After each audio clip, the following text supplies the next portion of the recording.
Hello YouTube, this is Morgan, Airspeed Prime here at my next Transformers Robots in Disguise 2015 episode reviews. This one's going to be for episode 6, As the Caspigo Commands, and also episode 7, Collect 'em All.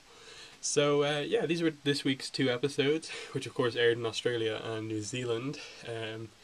Available to find somewhere online if you can find it. Yeah, overall both episodes were good. They were decent. They were entertaining. They weren't like bad episodes by any means, but they didn't really progress the series or any of the characters in a way that I really like was amazed by. They were just like they really were just episodes. Each of them did something unique. I think the best part of the first episode, the one with Thunderhoof in it, was the fact that he wasn't just captured at the end. He was space bridged somewhere else, and Steeljaw met up with him. So straight away, that's something that the series hasn't really done up to now. Really set up something going forward. So he seems to be forming a Decepticon team to counteract the Autobot team, and that's interesting. But I really do question how much time we're going to get with Steeljaw and when that's actually going to like pay off, I suppose. So that was really interesting. But that was the final scene of that episode. The rest of that episode with the whole Caspigo thing and Thunderhoof telling these humans to that he's like some forest spirit and to give all these offerings to him was a unique approach to a kind of Transformers episode and made for some interesting things with Sideswipe coming up with the idea to have him and Bumblebee act like also kind of forest spirits or something like that, and call like Bumblebeego and Sideswipo or something like that, and kind of get them on the humans on their side. But for the most part, it was a very standard episode. That there wasn't really much character on the Autobot side. Definitely the main thing for me was just, okay, Thunderhoof is going to be a recurring Decepticon character. He's going to be involved. He's probably going to be one of our main characters. I believe he transforms into a tractor. I think we saw it a little bit in the episode. So that's pretty interesting. But definitely I'm just kind of like, okay, where's this going? I liked the idea that most of the Decepticons are resourceful enough to kind of try and create like a space bridge or something like that to get off planet. But at the same time, it made so little sense given how crazy things were about ground bridges and space bridges in Transformers Prime, that this random Thunderhoof guy who doesn't even seem that smart can simply give humans some advice and they create a basic space bridge. It made very little sense given that this is in the same continuity as Prime. So I didn't like that the best, but the idea kind of made sense. They thought he was dead because he got sucked into a black hole effectively, but it ended up working more like a ground bridge.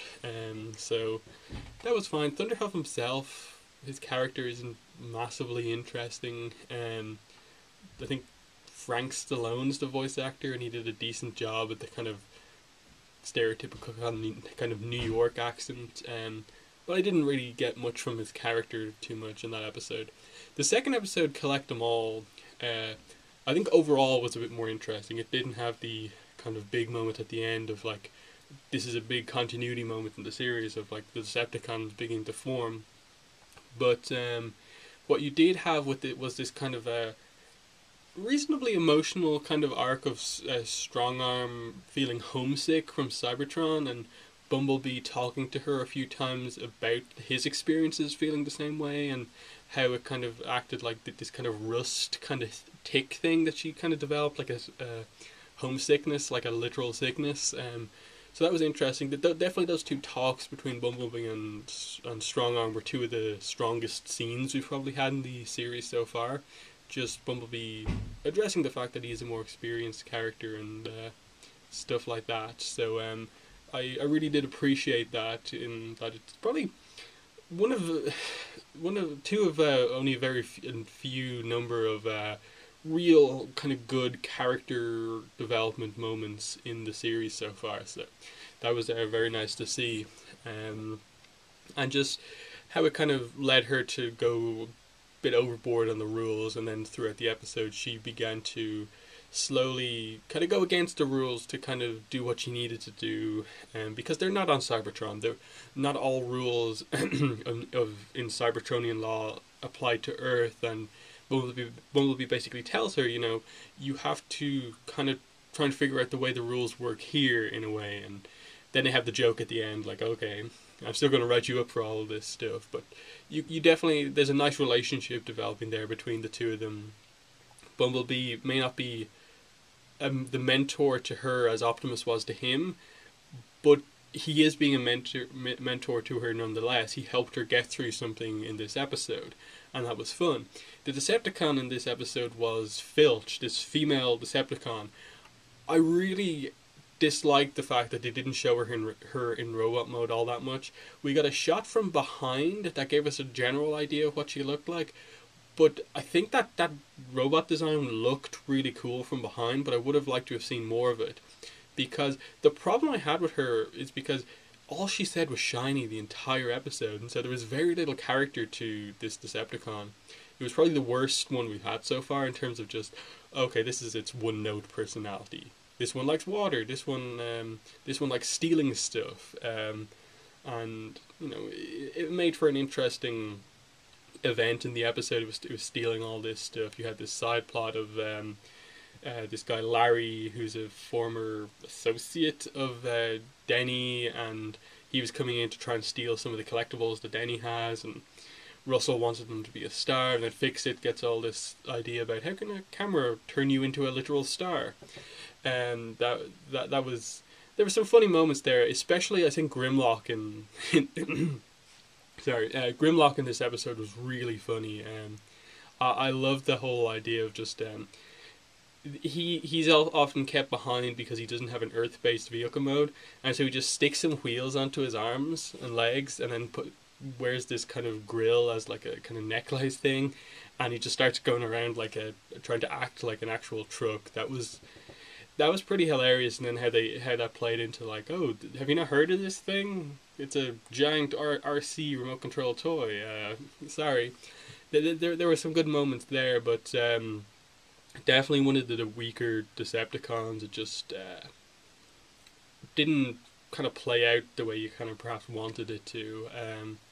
Obviously, she's kind of captured in the end. They have this whole plot with the bridge and everyone having to keep it up, and Grimlock eventually comes into play with keeping the bridge up, leaving everyone else a chance to do what they need to do. But it was just a very standard episode. It was just a Decepticon of the Week episode, and not a particularly strong one at that. So that was that.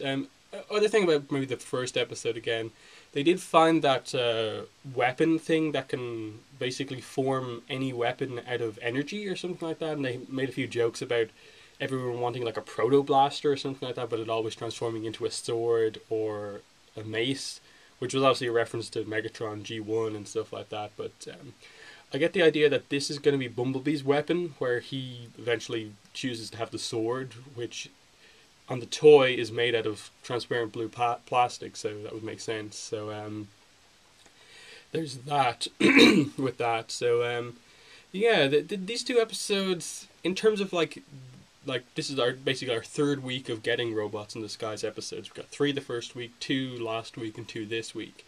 I'd say this is the weakest week overall of ORID so far. But there were some individually nice moments, but the episodes overall perhaps weren't the best. I think what they really need to do going forward, obviously, is have things be more character focused, bring some sort of overall plot into play more than just hunt down all the Decepticons.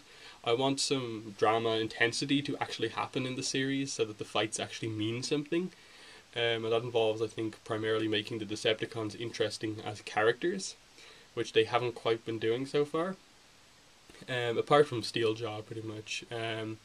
There's that. And definitely, I think the series will probably benefit from introducing some new Autobot characters. That should make the episodes at least fun, just to see all these characters appearing. That's something Transformers can always do.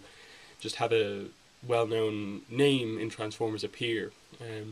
And we know a couple of them that are coming, but definitely Prime, there's a bunch of well-known names that specifically weren't used in that show, so I'm excited to see what they do going forward. But the Caspigo episode and Collect 'Em All, not the best so far, but in the comments let me know what your thoughts were on these episodes. At the very least, the animation continues to be good and the show, it continues to be enjoyable. Like, I'm not disliking watching these episodes, but there are definitely some things where I wish you could do a little bit more to appeal to older fans in general, rather than making it like super kid focused. Because it is meant to be the continuation of Prime, which, maybe a lot of fans didn't quite like that show, but it was at least attempting to do something a little bit more than, say, what ORD is doing now. So maybe it's just season 1, they're doing a kind of Star Wars Rebels type thing, where it's just a kind of slow opening season, and then it'll just kick things into gear at the end. But we'll see how things progress. There's still a bunch more episodes to come. So that's been the video. Thanks for watching, and bye.